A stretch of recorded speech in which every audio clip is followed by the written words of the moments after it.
नमस्कार, आप देख रहे हैं देश विदेश की खबरें और आप बुलेटिन की शुरुआत करने से पहले नजर डालेंगे एक बार हेडलाइंस पर। पीएम नरेंद्र मोदी ने आज सुबह कुशीनगर अंतर्राष्ट्रीय हवाई अड्डे का उद्घाटन किया। उद्घाटन कार्यक्रम में उत्तर प्रदेश के मुख्यमंत्री समेत राज्यपाल आनंदीबेन पटेल और कई देशों के राजदूत और श्रीलंका का एक विशेष प्रतिनिधिमंडल मौजूद रहा। यूपी के लखीमपुर हिंसा मामले में आज फिर सुप्रीम कोर्ट में सुनवाई चल रही। इस मामले में देर से रिपोर्ट दाखिल करने पर कोर्ट ने यूपी सरकार को फटकार लगाई। जम्मू कश्मीर के शोपियों में सुरक्षा बलों को बड़ी सफलता मिली। सुरक्षा बलों ने मुठभेड़ में 2 आतंकियों को मार गिराया। इलाके में सुरक्षा बलों का सर्च ऑपरेशन जारी। अफगानिस्तान की राजधानी काबुल स्थित देहमानगंज चौक के पास आज सुबह एक जोरदार धमाका। इस घटना में कितने लोग हताहत हुए अभी इसकी नहीं आई जानकारी।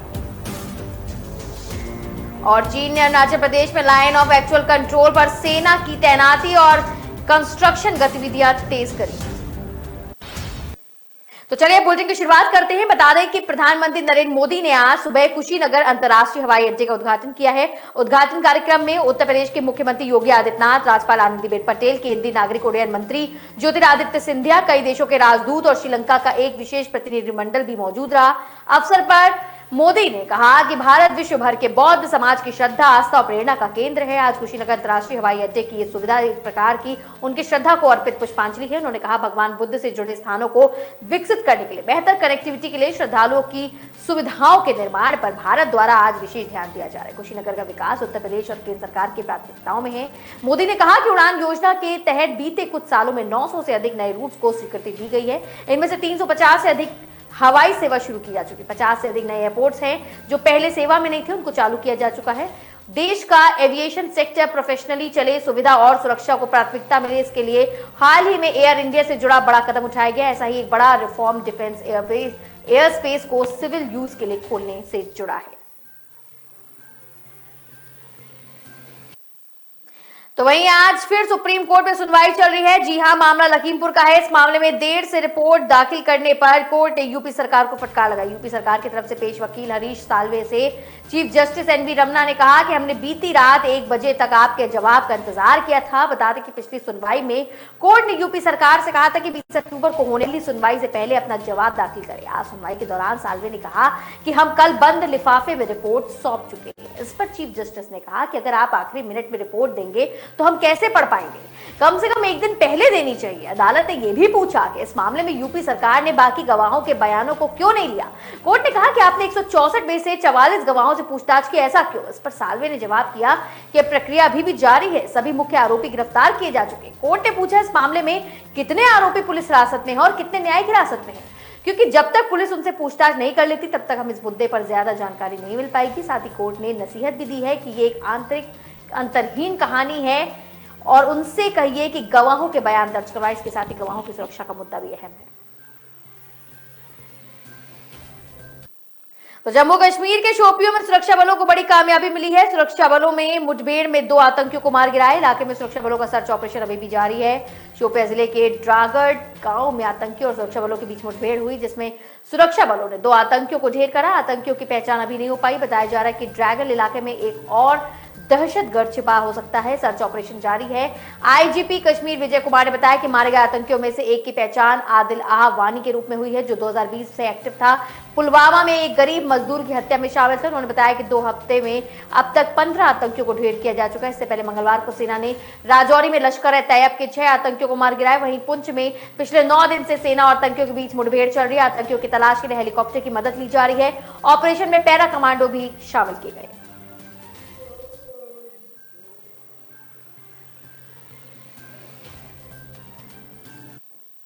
तो अफगानिस्तान की राजधानी काबुल स्थित देहमानगंज चौक के पास आज सुबह एक जोरदार धमाका हुआ। इस घटना में कितने लोग हताहत हुए इनकी तो अभी जानकारी पुष्टि नहीं हुई है।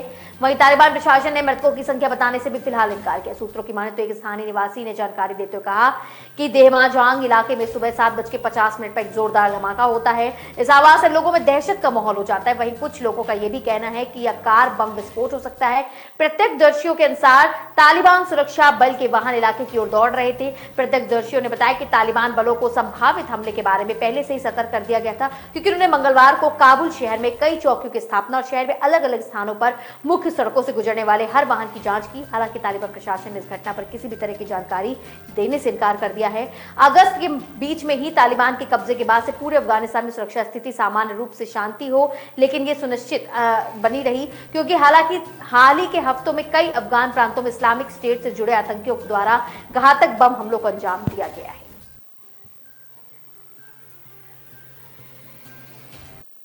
तो चीन ने अरुणाचल प्रदेश में लाइन ऑफ एक्चुअल कंट्रोल पर सेना की तैनाती और कंस्ट्रक्शन गतिविधियां तेज कर दी हैं। बॉर्डर के पास चीन ऐसे गांव बना रहा है जो सैन्य गतिविधियों के लिए भी इस्तेमाल किए जा सकते हैं। भारत भी चीन को इन हरकतों को ध्यान में रखते हुए अपनी स्ट्रैटेजी बना रहा है। ये जानकारी eastern army commander lieutenant general Manoj Pande ने दी। जनरल पांडे ने कहा कि पिछले कुछ दिनों में चीन की मिलिट्री एक्सरसाइज की तेजी से इजाफा हो चुका है। ऐसे में भारतीय सेना किसी भी स्थिति से निपटने के लिए और इसके लिए बहुत उच्च स्तर पर तैयारी करेगी। चीन से लगी 1300 किलोमीटर सीमा पर भारतीय सेना की तैयारियों को देखकर जनरल पांडे ने बताया कि सेना की माउंटेन स्ट्राइक कोर ने पूरी तरह काम करना शुरू कर दिया है। इस कोर ने इंटीग्रेटेड ट्रेनिंग भी की है और इसका एक यूनिट भी पूरी तरह से तैयार है। जानकारी देते हुए कहा कि सेना के आधुनिकीकरण के लिए इंटीग्रेटेड बैटल ग्रुप की मंजूरी दी जा चुकी है। ग्रुप तेजी से और ज्यादा असरदार तरीके से आगे काम करने में सक्षम है। इसमें सैनिक, तोप, air defence, tank, logistic unit शामिल हैं। इससे चीन और पाकिस्तान सीमा पर भारतीय सेना की युद्ध क्षमताओं में इजाफा होगा।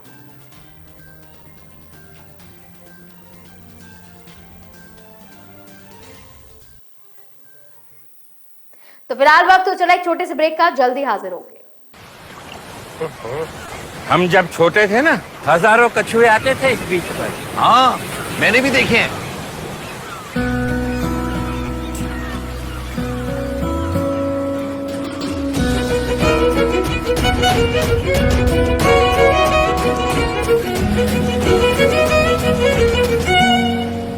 क्या कर रहे हो बेटा? कछुओं के लिए जगह बना रही हूँ ताकि वो दोबारा वापस आ सके। मुझे भी तो देखना है कछुए।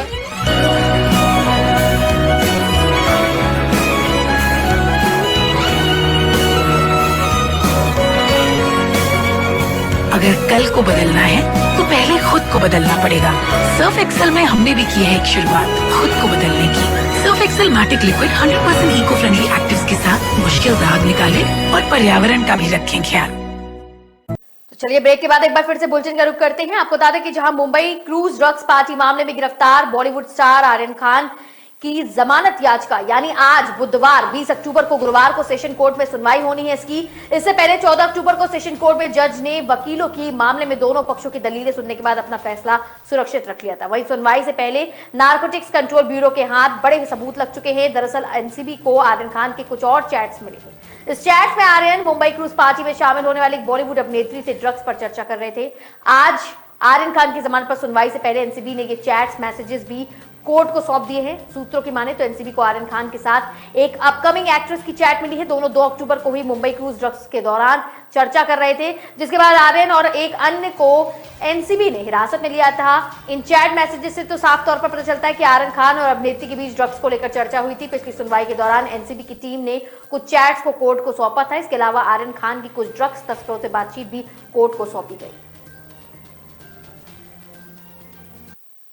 आजादी के अमृत महोत्सव के अवसर पर पीएम मोदी ने सीवीसी और सीबीआई के संयुक्त सम्मेलन को संबोधित किया। इस दौरान उन्होंने देश में हो रहे भ्रष्टाचार को लेकर बड़ी बातें कही। उन्होंने कहा, भ्रष्टाचार छोटा हो बड़ा हो, किसी न किसी का हक तो छीनता ही है। देश के सामान्य नागरिक को उसके अधिकारों से वंचित करता है, राष्ट्र की प्रगति में बाधक होता है, एक राष्ट्र के रूप में हमारी सामूहिक शक्ति को भी प्रभावित करता है। उन्होंने कहा कि बीते 6-7 सालों में निरंतर प्रयासों से हम देश में एक विश्वास कायम करने में सफल हुए हैं कि बढ़ते हुए करप्शन को रोकना संभव है। आज देश को यह विश्वास हुआ है कि बिना कुछ लेन देन के, बिना बिचौलियों के भी सरकारी योजनाओं का लाभ मिल सकता है। आज देश को यह विश्वास हुआ है कि देश को धोखा देने वाले, गरीब को लूटने वाले कितने भी ताकतवर क्यों ना हो, देश और दुनिया में कहीं भी हो, तब उन पर कोई रहम नहीं किया जा सकता। सरकार उनको छोड़ती नहीं है। उन्होंने ये भी कहा कि भ्रष्टाचार पर काबू पाने के लिए हमारी सरकार प्रो पीपल, प्रोएक्टिव गवर्नेंस को सशक्त करने में जुटी हुई है। पीएम मोदी ने कहा कि भ्रष्टाचार से जुड़ी चुनौतियों के सार्थक समाधान तलाशने के लिए आप सब सरदार वल्लभ भाई पटेल के सानिध्य में महामंथन के लिए जुटे हुए हैं। पटेल ने हमेशा गवर्नेंस को भारत के विकास का, जन सरोकार का, जनहित का आधार बनने को सर्वोच्च प्राथमिकता दी है।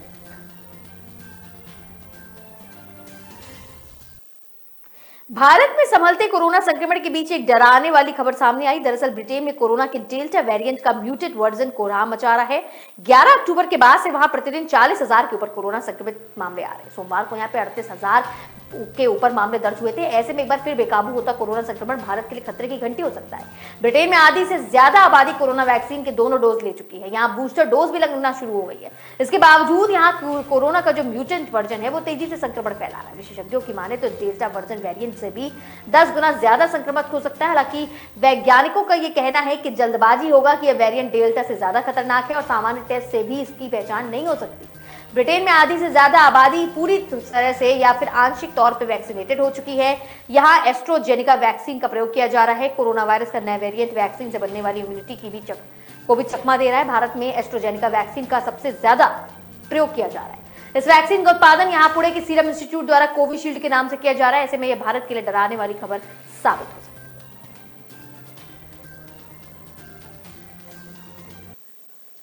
वहीं उत्तराखंड में भारी बारिश के कारण कई जिलों में बाढ़ की स्थिति पैदा हुई। अब तक यहां 46 लोगों की मौत हो चुकी है। स्थिति का जायजा लेने के लिए केंद्रीय गृह मंत्री अमित शाह आज शाम को उत्तराखंड जाएंगे। देहरादून में अधिकारियों के साथ समीक्षा बैठक करेंगे, स्थिति का जायजा लेंगे। अमित शाह गुरुवार को बाढ़ प्रभावित क्षेत्रों का हवाई परीक्षण भी करेंगे। ऐसे में नरेंद्र मोदी ने उत्तराखंड में भारी बारिश और बाढ़ के कारण हुई मौतों पर दुख जताया। पीएम ने ट्वीट करके कहा, उत्तराखंड के कुछ हिस्सों में भारी बारिश के कारण लोगों की जानें चली गई हैं। व्यथित हूं, घायलों को शीघ्र स्वस्थ करें। प्रभावित लोगों की मदद से बचाव कार्य जारी है। मैं सभी की सुरक्षा भलाई के लिए प्रार्थना करता हूं। राज्य में बीते 2 दिनों में हुई अतिवृष्टि में अब तक 46 लोग जान गंवा चुके, जबकि 11 लोग लापता बताए जा रहे। वहीं अभी भी कई क्षेत्रों में लोग फंसे हुए हैं, जिन्हें सुरक्षित बाहर निकालने के लिए रेस्क्यू अभियान जारी है। उत्तराखंड के मुख्यमंत्री पुष्कर सिंह धामी ने मंगलवार शाम को आपदा प्रभावित क्षेत्र का निरीक्षण किया। इस दौरान उन्होंने हल्द्वानी के क्षतिग्रस्त गोला पुल का निरीक्षण किया। साथ ही सीएम से मृतकों के परिजनों को 4 लाख रुपए देने की घोषणा की है। डीजीपी अशोक कुमार बारिश के मद्देनजर सीएम के साथ समीक्षा बैठक में लगभग गढ़वाल स्थिति में लगभग नियंत्रण में है। मार्गों को फिर से खोल दिया गया। बुधवार को 4 धाम यात्रा फिर से शुरू की जाएगी।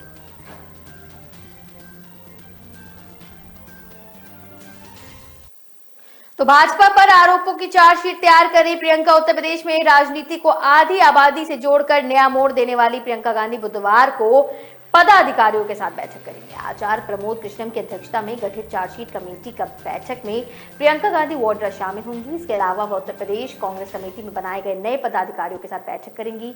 2022 में विधानसभा चुनाव को लेकर प्रियंका गांधी सक्रिय हो गई हैं। उत्तर प्रदेश कांग्रेस कमेटी 2022 का चुनाव लड़ने को लेकर सत्तारूढ़ पार्टी पर आरोपों की हैसियत बना रही है। आचार्य प्रमोद कृष्णम की अध्यक्षता में गठित चार्जशीट कमेटी यूपी सरकार में लगे गंभीर आरोपों की एक चार्जशीट तैयार करने में लगी है। इस कमेटी की तैयारियां अब तक कहां तक पहुंची, इसको लेकर प्रियंका गांधी बैठक करेंगी। इसके अलावा भाजपा सरकार पर कौन से गंभीर आरोप लगाए जाएं, इसे लेकर भी कमेटी की बैठक में वार्ता होगी। तो कांग्रेस जल्द ही चार्जशीट कमेटी द्वारा बनाए जा रहे आरोपों की हैसियत का एक बुकलेट जारी करेगा। उत्तर प्रदेश में अगले साल होने वाले विधानसभा चुनाव में कांग्रेस ने 40% टिकट महिलाओं को देने का ऐलान किया है। पार्टी महासचिव प्रियंका गांधी ने मंगलवार को लखनऊ में प्रेस कॉन्फ्रेंस में बड़ा ऐलान किया। उन्होंने कहा कि यह फैसला तमाम पीड़ित महिलाओं के साथ न्याय करेगा। प्रियंका ने यह नया नारा दिया है, लड़की हूं लड़ सकती हूं। इसके बाद से कांग्रेस ने इस ऐलान पर बसपा और भाजपा और सपा ने ये सब जुमला जैसा होगा वैसा ही होगा। फिलहाल कांग्रेस 40% महिलाओं को टिकट देने के लिहाज से यूपी की कुल 403 विधानसभा सीटों में से 161 महिला उम्मीदवार उतारेगी।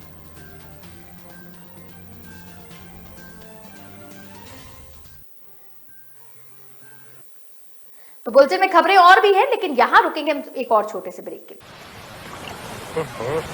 हम जब छोटे थे ना, हजारों कछुए आते थे इस बीच पर। हाँ, मैंने भी देखे हैं।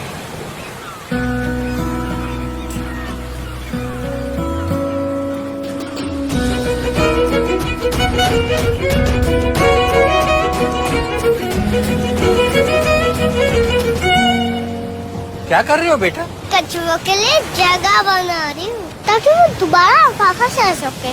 मुझे भी तो देखो कछुए।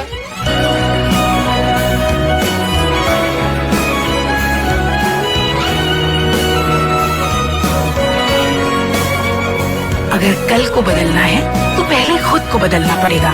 सर्फ एक्सेल में हमने भी की है एक शुरुआत खुद को बदलने की। Surf Excel Matic liquid 100% eco friendly actives के साथ मुश्किल दाग निकाले और पर्यावरण का भी रखें ख्याल।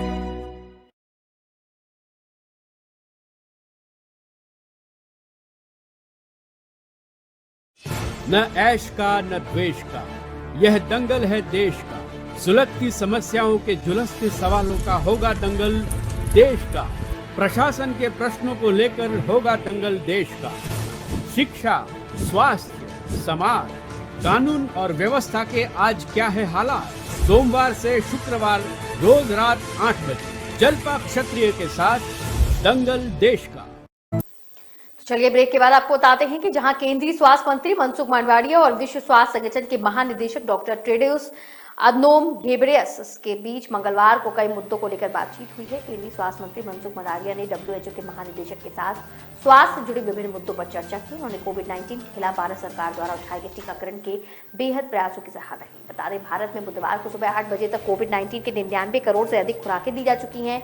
देश 100 खुराक लगाए जाने का आंकड़ा पार करने वाला है। केंद्र ने राज्यों से अपील की है कि टीके की पर्याप्त संख्या में उपलब्धता को देखते हुए दूसरी खुराक लगाने पर ध्यान केंद्रित करें।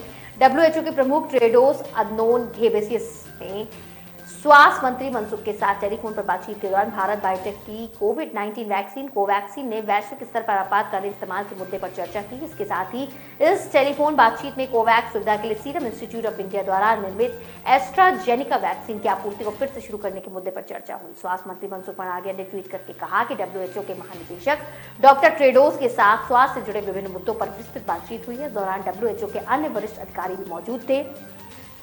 कोविड-19 टीकाकरण में भारत सरकार के बृहद प्रयासों की WHO के महानिदेशक ने प्रशंसा की।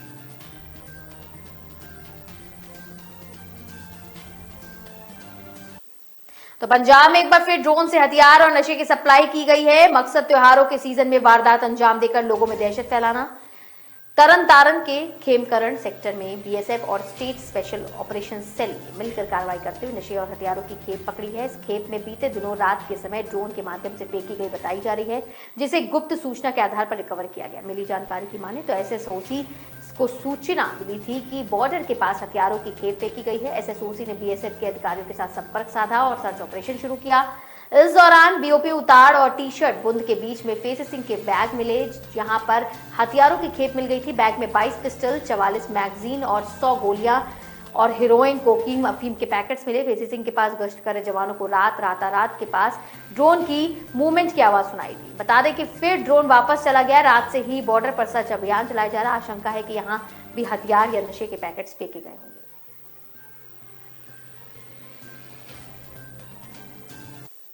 उत्तर प्रदेश के लखीमपुर जिले में बुधवार को बड़ा हादसा हुआ है। यहां घाघरा नदी में एक नाव पलटने की सूचना मिली है। नाव पर सवार 10 लोग बह गए हैं। मौके पर बचाव कार्य जारी है। जानकारी की माने तो लखीमपुर खीरी जिले के धौरहरा तहसील के थाना ईसान नगर इलाके में मिर्जापुर गांव में घटना हुई। बताया जा रहा है कि बुधवार की सुबह एक नाव घाघरा नदी में पलट गई। नाव पर सवार 10 लोग घाघरा नदी में बह गए हैं। संख्या घट या बढ़ सकती है। घटना की सूचना मिलते ही जिलाधिकारी और पुलिस अधीक्षक घटनास्थल की ओर रवाना हो गए। मौके पर एक स्टीमर पहुंच चुका है। बचाव कार्य जारी है। ग्राम पंचायत मिर्जापुर गाँव के 8 से 10 लोग नाव लेकर सुबह नदी पार अपने खेत देखने जा रहे थे। वहीं गाँव वालों का कहना है कि नदी में बहकर आई हुई लकड़ी उठाने के लिए गाँव के 10 लोग नाव पर सवार होकर अचानक नाव पलटने से यह हादसा हो गया। डीएम डॉक्टर अरविंद कुमार चौरसिया ने बताया कि मौके पर पहुंच चुके हैं और जबकि गांव में मौजूद एसडीएम रेणु ने बताया कि अभी कुछ पुष्टि नहीं हो रही है। सूचना के आधार पर हम अलर्ट हैं, राहत बचाव के प्रयास में जारी। तो चलिए शेयर मार्केट्स के अपडेट से आपको रूबरू कराएं। सेंसेक्स 61,800 पर है। निफ्टी 18,439 पॉइंट पर खुला। फिलहाल सेंसेक्स 70 पॉइंट चढ़कर 61,780 पर और निफ्टी 10 पॉइंट चढ़कर 18,430 पर कारोबार कर रहा है। सेंसेक्स के 30 शेयर्स में से 17 शेयर में बिकावली और 13 शेयर में खरीदारी देखने को मिल रही है। इसमें बजाज फिनसर्व, कोटक बैंक और बजाज ऑटो के शेयर्स 1% से ज्यादा की कमजोरी पर हैं। भारतीय एयरटेल के शेयर में 4%, एसबीआई के शेयर में 3% से ज्यादा की तेजी है। बीएसई पर 3,123 शेयर्स में कारोबार हो रहा है। इसी तरीके से शेयर्स बढ़त के साथ दिख रहे हैं। इसी के साथ बीएसई पर लिस्टेड कंपनियों का कुल मार्केट कैप 270 करोड़ रुपए के आसपास पहुंच चुका है। इससे पहले मंगलवार को सेंसेक्स 50 पॉइंट यानी 0.8% और 61,716 पर और निफ्टी 78 पॉइंट यानी 0.32% पर था। ब्रेंट क्रूड में तेजी से थमने का नाम नहीं ले रहे हैं। ग्लोबल स्तर पर सप्लाई कंसर्न्स के चलते क्रूड की कीमतों को सपोर्ट मिल चुका है। 20 अक्टूबर यानी बुधवार को फॉरेन इंस्टीट्यूट इन्वेस्टर्स यानी 505.69 करोड़ रुपए की बिकावली की। वहीं डेमोस्टेटिक इंस्टीट्यूशनल इन्वेस्टर्स ने 2,578.22 करोड़ रुपए की बिकावली की। सरकारी तेल कंपनियों ने आज यानी बुधवार को लगातार तीसरे दिन इनके दामों में बढ़ोतरी की है। आज दिल्ली में पेट्रोल डीजल की कीमतों में 35 प्रति लीटर की बढ़ोतरी हुई है। पेट्रोल और डीजल की कीमतें बढ़ने से दिल्ली में पेट्रोल के दाम 106 रुपए 19 पैसे और डीजल 94 रुपए 92 पैसे प्रति लीटर की दर पर पहुंच गया। महीना सिर्फ 20 दिनों में पेट्रोल डीजल 15 बार महंगे हो चुके हैं। राजधानी दिल्ली में पेट्रोल 4 रुपए 55 पैसे, डीजल 5 रुपए 5 पैसे महंगा हो गया है। वहीं 2021 की बात करें तो इस साल 1 जनवरी को पेट्रोल 43 रुपए 96 पैसे और डीजल 74 रुपए 12 पैसे के दर से बिक रहा था। अब ये 106 रुपए 19 पैसे 94 रुपए 52 पैसे की दर से बिक रहा है। डीजल किस तरह से महंगा भी हो रहा है, पेट्रोल भी महंगा हो रहा है। अंतर्राष्ट्रीय स्तर पर कच्चे तेल $85 प्रति बैरल के पार पहुंच गए। इससे पहले साल 2018 में कच्चा तेल $85 पर था। एक्सपर्ट्स का मानना है आने वाले दिनों में कच्चे तेल $90 तक जा सकता है। इसमें पेट्रोल डीजल और महंगा हो सकता है। तो देश विदेश की इस खास बुलेटिन में अभी के लिए सिर्फ इतना ही। तमाम खबरों से रूबरू होने के लिए आप देखते रहेंगे न्यूज़ नेशनल।